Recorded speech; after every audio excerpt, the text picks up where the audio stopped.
Atrocity number 4, the economy. Part D, deficit spending works. Now here's the Dow again, but during the 1929 crash and showing the period after. Let's add in the administrations at the time. The Republican Herbert Hoover apparently didn't do what was needed to prop the economy up. FDR started the WPA work projects. It's basically deficit spending that works. The federal government spends money on projects in the U.S. to stimulate the economy and provide jobs. Deficit spending and economic stimulus to prop up the economy from today's housing crisis was started under George W. Bush in 2008.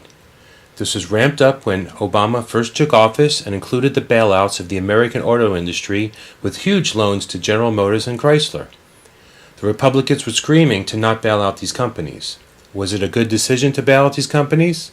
I believe so, and strongly. These loans had to be repaid, an industry was saved, and tons of American jobs were kept. Here for comparison, I've put the same Dow chart for the same number of days and at the same scale, but the top is for today's 2008 housing crisis, and the bottom is the 1929 stock market crash. Let's take it a step further and put the 1929 Dow line on top of the current chart. Could you imagine what it would be like if the Republican policies were used, such as not bailing out the auto industry or increasing the stimulus money, and today's trends would have followed what happened in 1929? What would life have been like if the economy would have been allowed to drop past 6,500 to below 2,000?